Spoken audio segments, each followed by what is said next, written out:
Anyway, Cosmo, today was the first day of school. This year, I'm in 5th grade.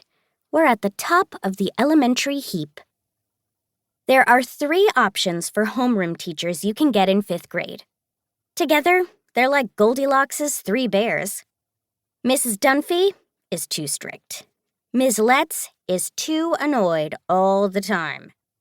And Mr. Glenn is just right, because his classroom is filled with inflatable animals, a life-size Frankenstein, constantly blinking Christmas lights, and a rotating disco ball. Every day at 3 p.m., kids come out of Mr. Glenn's class looking like they've spent too much time at Dave & Buster's. Everyone loves him. Our parents got our homeroom assignments 2 days ago. I wanted Mr. Glenn, but I got Mrs. Dunphy, the strict one. I had my mom call Violet's mom, as neither Violet nor I have phones of our own. Violet was at her last day of camp, but Mrs. Vance told me that Violet got Mrs. Dunphy for homeroom too. I was so relieved. I've really missed Violet. She was away at camp all summer.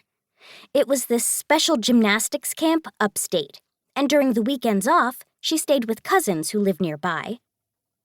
Usually, we spend our summers making an epic mural out of all the extra cardboard in our garages, or making newscast videos, complete with weather alerts, neighborhood news, and commercials. I tried to do both those things on my own this summer, but I only managed to finish half a painting of a beluga whale on a medium piece of cardboard. I emailed Violet my newscast videos, though, and the few times we talked on the phone, she told me they were great. I was pretty proud of my special report on neighborhood lemonade stands. But I hadn't even gotten to see Violet before school started, because her family just picked her up from camp yesterday, and then she needed to get all her school supplies and some new shoes. So, I was very excited to see her on the sidewalk outside of school. Except, things started off a little rocky. I wanted to hug her, but thought maybe hugging at school is weird, so I didn't. And then we both started to talk at the same time. I felt like I had a million important things to tell Violet. I asked her how camp was. Violet seemed really excited. She said there were people from our school at camp. And when I asked who, she said, Pepper, she's in 4th, and, oh, Riley. Riley? As in Riley Miller? Poor Violet. I can't believe she hadn't mentioned that before.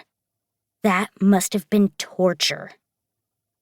Violet and I have been best friends since the first day of 2nd grade when we both picked the same pumpkin to paint. We both liked this one pumpkin so much, we decided to paint it together. Ever since then, art has been our thing. Every year we join art club, which takes place after school. We do a joint project for the school art show, and it's a tradition that we draw a portrait of each other and bring it as a gift on the first day of school. I know it's silly, because we usually spend the whole summer together, but it's a great little bonus on the first day.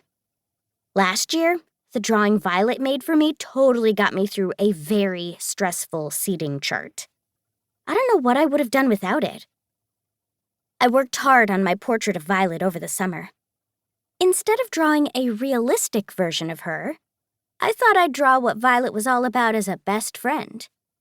In fact, I started thinking she could be a prototype for a YouTube tutorial on how to draw a best friend. It could go like, 1. First, draw big, happy eyes that crinkle when you tell a funny joke.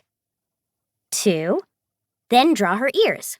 Don't forget to add the earrings you made out of bakeable clay last year. We almost set the house on fire because we got the oven settings wrong. 3. Next, draw her curly hair. Make it her normal color, not the color we tried to dye it with Kool-Aid. It was supposed to be light pink, but it came out the color of a traffic cone. 4. Think about the things you can't see, too. Like what she's good at, how her brain works, and what's inside her heart. 5. Remember to add inside jokes. I folded the drawing.